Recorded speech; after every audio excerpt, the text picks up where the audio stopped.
Well, good morning. Guido coming at you with another tank review of the 4 new Christmas tanks. Today we're going to take a look at the XM66F, a Tier 8 American TD with a semi-turret, I guess you would call it. Looks kind of like a heavy until you look from the side and you notice it's got this big container on the back of it. So clearly that turret is not going to make it all the way around. In fact, it's about 30 degrees each side. It's not even only about 30 degrees, it's exactly 30 degrees each side. It's a sort of heavy assault, kind of a heavy, also a TD. So it can really do both roles. Obviously, it's not as good as a heavy. One of the big things to remember about TDs that you play as a heavy is they generally give up some hit points. One of the balancing factors for the firepower of most TDs is that they don't have as many hit points as a heavy. We'll talk a little bit about that as we go. But you can see this thing set up. Got a relatively decently angled bottom hull or lower hull, but it's not very strong at all. A rounded turret with a significant weak spot on that flat space right there. We will talk about that. Honestly, I didn't even know that was there until I started looking at it. Played 20 battles and didn't even realize it. I know I'd penned it a couple times, but didn't think too hard about it. That's fairly significant on the thing's turret, because it's a pretty thick turret, I think around 300 millimeters or so. All right, how did I set this thing up? I had an IA in the firepower slot. I ran vents and I ran a rammer. That's about as good as you're going to get firepower wise. We're running 2 kits and food. My crew was 3 skills working on their 4th, 4 skills working on the 5th. We're old Duke here as the commander. This is actually my 110E3 crew that I threw in there.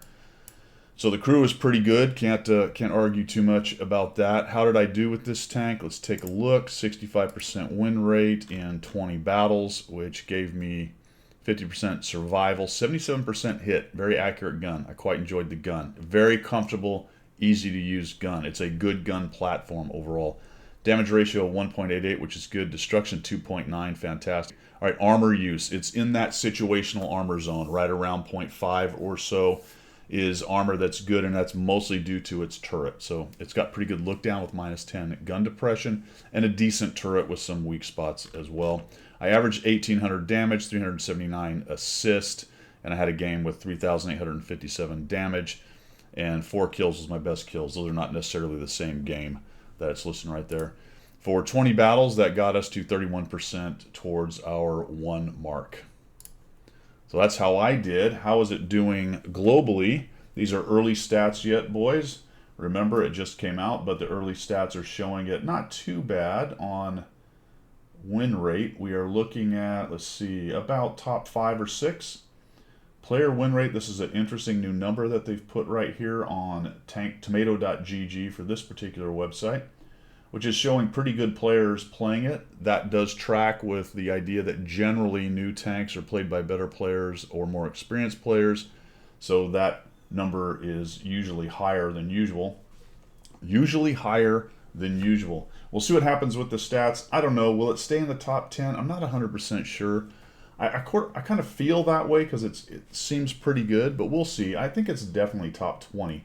Although there aren't a whole lot of TDs, to be quite honest, and 20 might put it right in the middle there.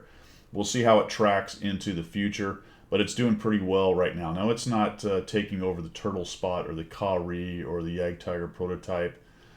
Canon and Jagdpanzer, that kind of blows my mind. Somebody is jacking up the numbers on that thing, because that's the 90 millimeter, isn't it? Or is that the 105? I don't know. That seems like the original one. It depends on how the numbers are done here. Where's the other one? Nope, that's the 90. Somebody's going crazy, jacking up the numbers of the Canon and Jagdpanzer. 173 battles. That's funny. We should find that person because they're cracking my... Never mind. That's pretty funny. Okay, so that is how the thing is doing globally. Let's do a quick comparison. The tanks that I've picked, we're going to look at the T103, which is a turreted TD at Tier 8, also premium, and then a comparison with the Tech Tree T28 prototype that is also a turreted TD on the American line. So the XM66F is a 400 alpha in line with these guys. Average pen is a little bit lower than these two, although it does, I believe, have a heat round. We'll look at that in just a minute. The rate of fire is faster. Its reload is faster than both, but close at 9.11. This is going to turn it into having the best DPM of these 3, which is a respectable 2,635. If we look at the actual aim time and dispersion, it's really nice at 1.92, better than both, and 0.36 dispersion, just a little bit worse than the T103. Minus 10 gun depression, it's better than the 103, but the same as the prototype. You see the turret traverse 30 degrees each side, whereas the prototype can go 143 each side. What that does, when you only have 30 degrees, is makes it difficult in situations like getting circled, working corners, especially 90-degree corners. It's a little bit more difficult to use. Much easier than, say, a casemate, but not as easy as, say, the 103, whose turret will go all the way around, or the prototype, who gives you 143, right? So you're doing a little bit of shifting of the hull, and sometimes the zoom in can be a little wonky with the tanks that don't have a full turret, especially if you're near the stop, right? If you're near the maximum 30 degrees. Hit points 1,300, so that's about 2 to 3, maybe 400, depending on the heavy tank, lower than a typical heavy tank at tier 8. But it's nice because look at that, it's considerably more than the prototype and 50 more than the T103. So it's pretty tough in terms of hit points. I said the turret was 300, it's not, it's 230, so I was incorrect there. So it does give up some hit points to heavies, but it's not bad in terms of these other two that we are comparing it to. Turret, as noted, 230, 120 on the side, only 95 on the hull. That's not much at all. We'll take a look at the armor profile here in just a moment. Mobility-wise, it's not bad at 35, not quite as fast as the 103, but not as slow, painfully slow as the 28 on the T28 prototype. It does reverse at 15, which is better than all three, or better than the other two. That's nice. That's easy. That's much nicer for pulling out, shooting, and pulling back. 15 is in the competitive zone, along with most of them. The traverse speed is okay, not as bad as the T28. T28 is very painful. This thing has some decent agility with turning the hull. Concealment is the best of the three. This thing's massive and tall. This is a fairly low slung tank, so not bad with 14. But this is not a camo sniper, guys. It can flex over to the TD, hide in the back sniping situation, because the gun is nicely accurate for that, but it's not really a camo sniper. So you're gonna have to do a lot of work if you're gonna build up this thing's camo. View range is hard to see right there, but 391.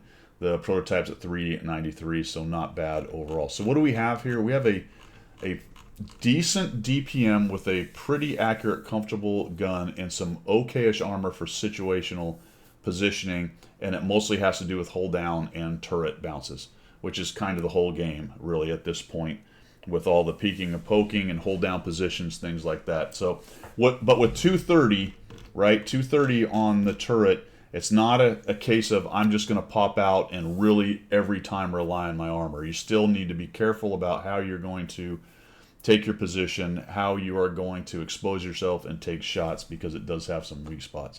Let's take a look at those right now, actually.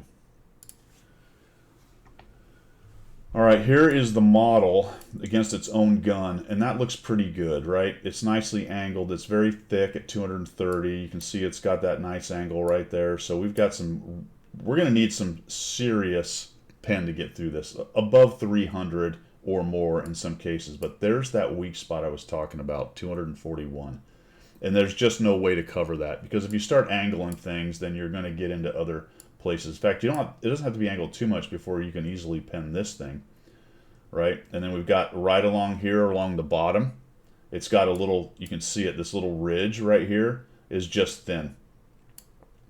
Even up underneath, all of this is terrible. So if the hole is exposed in any way, there's almost no way to auto bounce it until you get just a very extreme lower angle right there. So I mean, it's just horrible. Easy to pen. Even heavies with around 200 standard pen.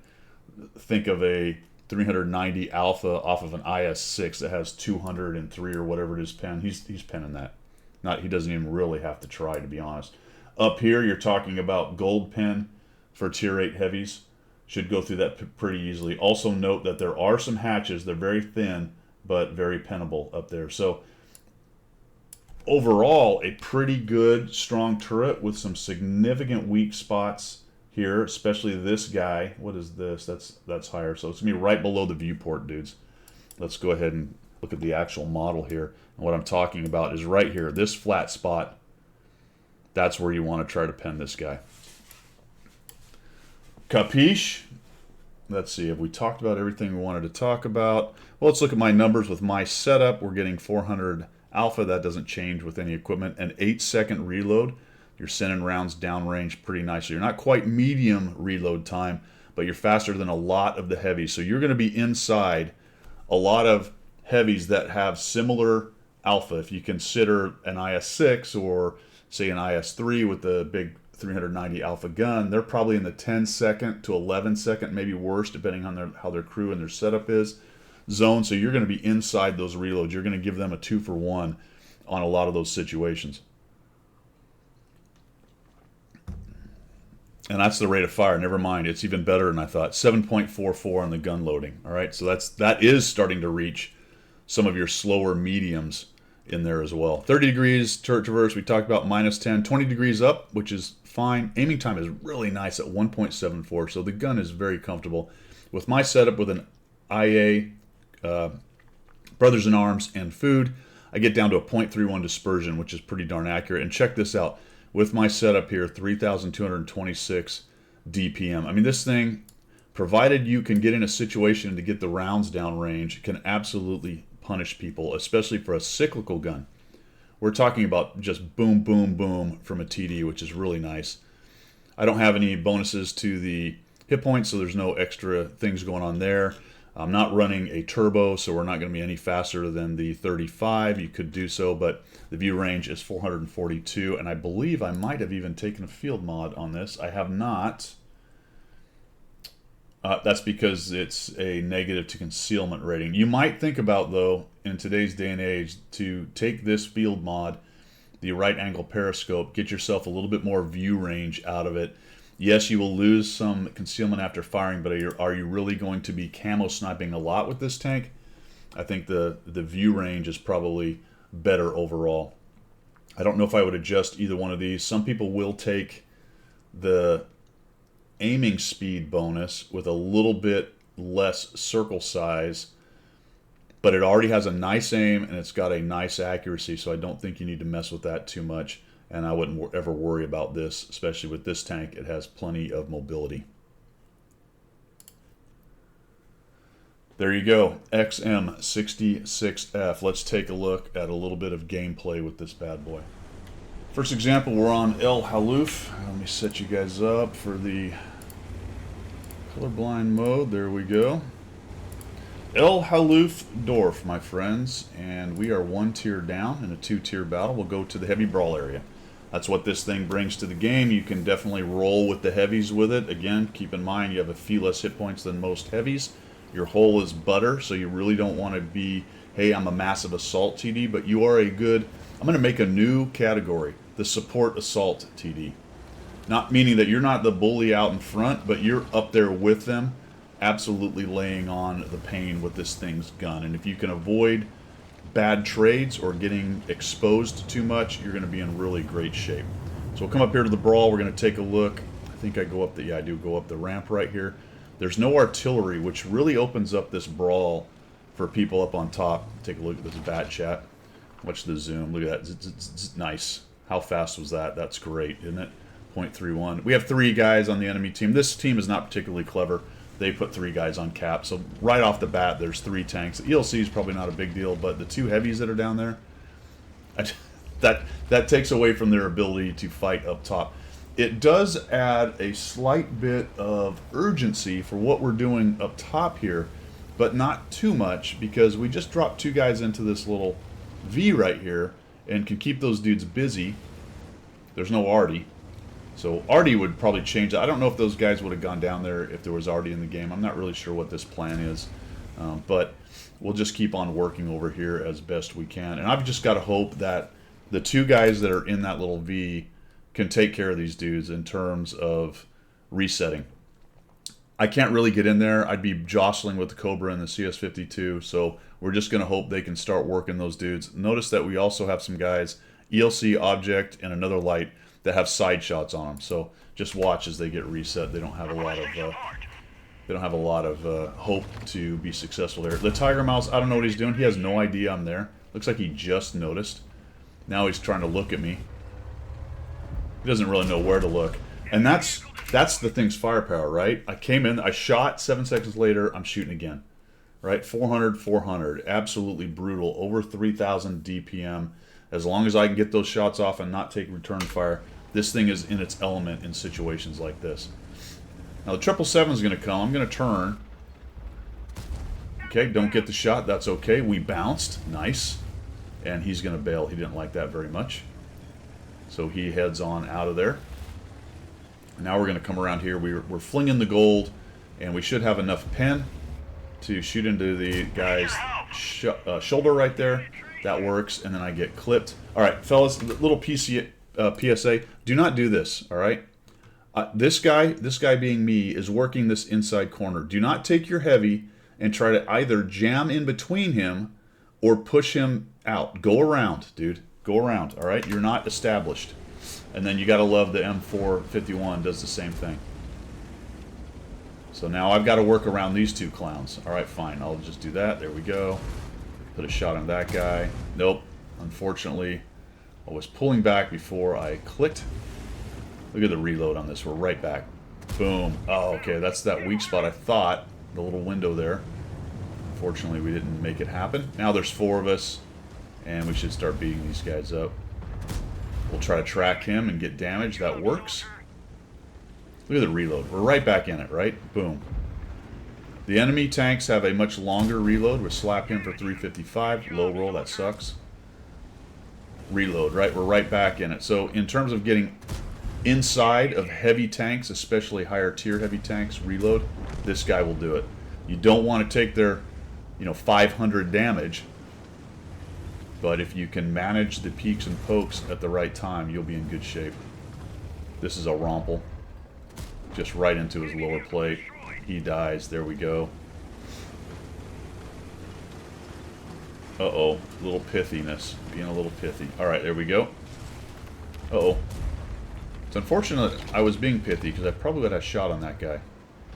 There's that 30-degree, not full turret zoom-in issue. Wargaming worked on that, patched it a couple years ago. Might have been a year ago. Maybe a little bit more. I might have had a shot on the Scorpion if I'd come up and over right there. They made it better because it was really bad before, but it's still there. So that zoom in. So just remember, you can zoom in any direction, right?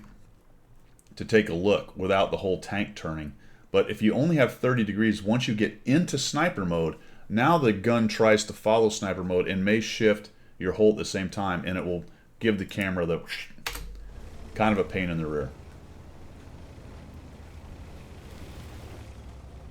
Come up and around here, we've got 2,299. We're chasing the damage. There's a 283, a G-Sor, a Progetto. This guy runs, unfortunately, he's underneath that little bit of ground right there, so I can't do anything with that. We'll keep pushing. They know I'm coming. G-Sor takes a shot. He bails. Get a bounce. That works. I think he keeps... Yeah, he does. He keeps peeking. Look at the nice zoom. Boink. He's probably going to get a hit on me. Yep, he does. Ah, geez. I run into the Progetto. That's not what I wanted. He hits me twice. Not good. This thing tends to get ammo racked. So just watch out for that. I'm not carrying anything to make that better. Slap him. He's going to get me again. Whack. Ammo racked again. I spent a lot of time ammo racked, so you may want to carry stuff to sort that, at least a kit to fix it. Unfortunately, I just used my kit. I really wondered if that 1010 might come around the corner there. He does eventually and gets killed jumping off the edge right there. We got 3,083. We're still ammo racked waiting. We got 53 seconds before we can fix the dumb thing. But I'll tell you what, even ammo racked, what am I sitting at 14 seconds? That's not even bad. I do get one shot on that guy. 3,489. 283 comes around the corner. I'm on a long reload. We'll push in. Maybe we'll get a shot. Uh-oh. Nope, nope. Don't want you to shoot me. I'm not ready. Now I'm ready. There we go. 368. Another low roll. Boy, they were almost all low rolls. I don't know how many 400s I got there. There weren't many. Didn't seem like it anyway. And unfortunately, I'll tell you what, if I hadn't been ammo racked, I would have got another shot on that 283 right there, so I might have been able to finish that dude off. But we got 2 kills, 3,857. 172 assists, not too much. We did bounce some nicely at 1,330, which is essentially an extra hole running around with me. Otherwise, I'd be dead if I hadn't bounced any of that stuff. And we took a considerable amount of damage as well, another 1,200 or 1,100 and some change in there. In its element, allowed to shoot, not being pressured by taking damage, it's a beast. I mean, it can really drop damage downrange. You can see, though, once something was able to get into my hole, and I was the only guy that was being shot at, I lost hit points really quickly, right? Especially autoloaders in there. I got thumped pretty hard really quickly right there at the end game, and all of a sudden I had to be much more careful. Watch the ammo rack stuff because it happens quite a bit. Got one more example for you.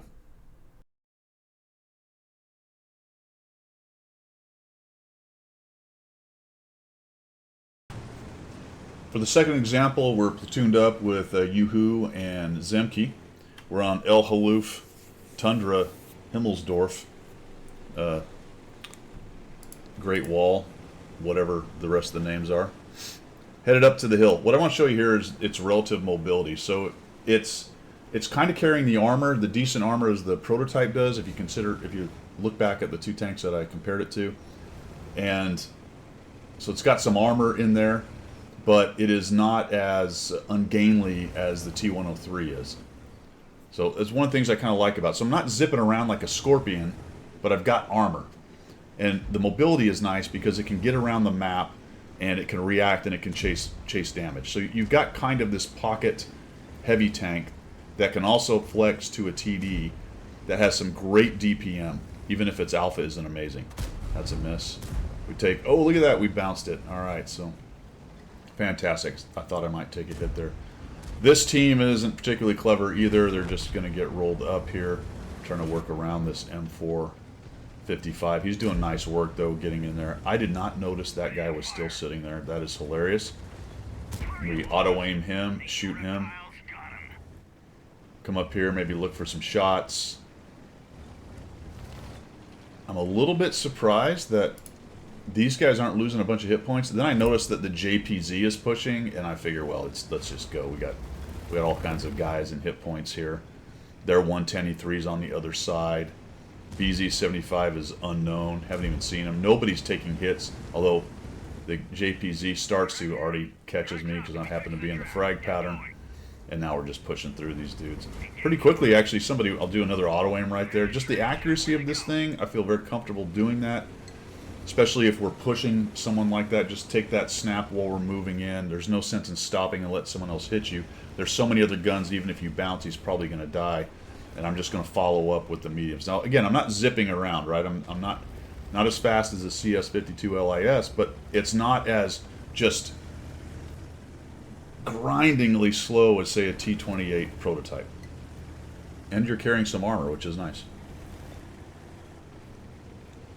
We're discussing this in the platoon. It's basically the Rompel is on. We're just going across here looking for the hit points, getting them as best we can. Here's a great example of a high pen TD just sort of laughing at my armor right here. I'm going to look for a shot on this guy. We'll hit him. Nice. All right. Decent accuracy. I don't want to expose my hole to this guy too much. Nice move on his part. He was not interested in letting me have another shot, and I was just about reloaded, so that was actually fantastic on that guy's part. I'm wondering if I'm going to get hit. I do not. Although he's looking at me, I can tell. So we're going to come around here and see if we can't put a shot on the stir, right? Because I'm a very clever TD. I got this. Oh boy, just guy just butters me. He does not care about my armor. Trying to take shots at the BZ. I'm discussing here with Zemke what's going on. I'd love to. He's like, hey, can you help me with this guy? I'm like, I'd love to help you with this guy, but I can't cross the open. Nice accuracy. See how nice that zoomed in? Get a nice shot on this guy. He's going to get away before I can get a second one. Just about reloaded. Nice high roll on him. I got a 424 out of that one, a 405 on an earlier shot.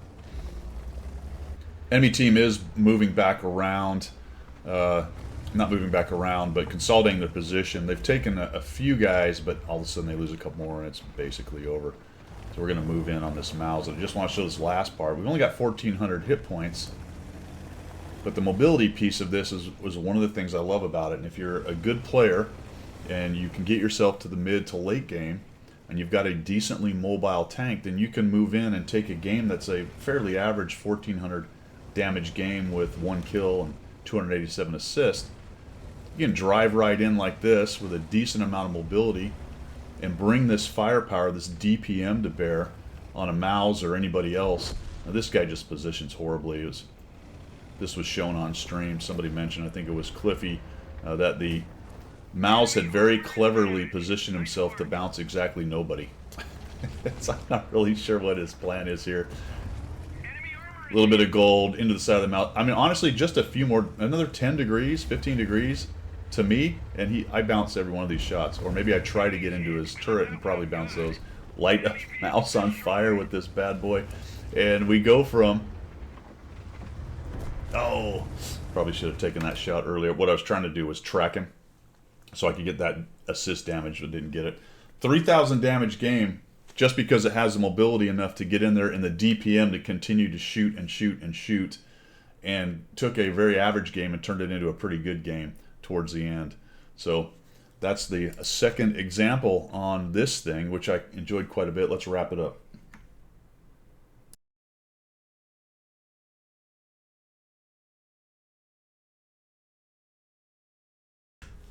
Final thoughts on the American XM66F Tier 8 TD that is in the Christmas boxes for Holiday Ops 2024. I liked this one. I'm going to call this one the hidden gem.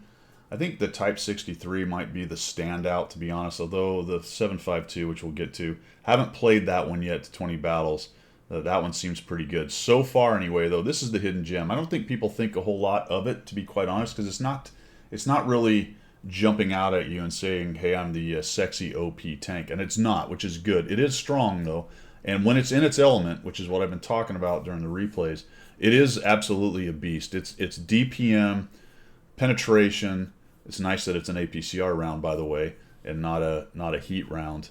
And relative mobility, plus that extra, that 30 degrees of freedom with the gun. While it's not a full turret or even 90, which would be nice, so it can get a little tricky, it's still nice to have a TD that can poke and look in several directions. So it gives you options that you don't really have with a casemate. I did say we'd take a look at the pen. All right, 276. So that is a bit low, right? So you're going to have to be careful against, say, the Tier 8s, or sorry, the Tier 9s and the Tier 10s. That would explain why on the Type 4 that I bounced a couple of those. But if you know where the weak spots are and can work it, and this is a gun that can pick out the weak spots, you're going to do pretty well with this thing. So yes, a bit low on the pen, but everything else very comfortable on the XM66F. A pretty good gun platform overall in the game. That's all I've got. You guys have a good one. Let me know what you think of this one down below. We will see ya.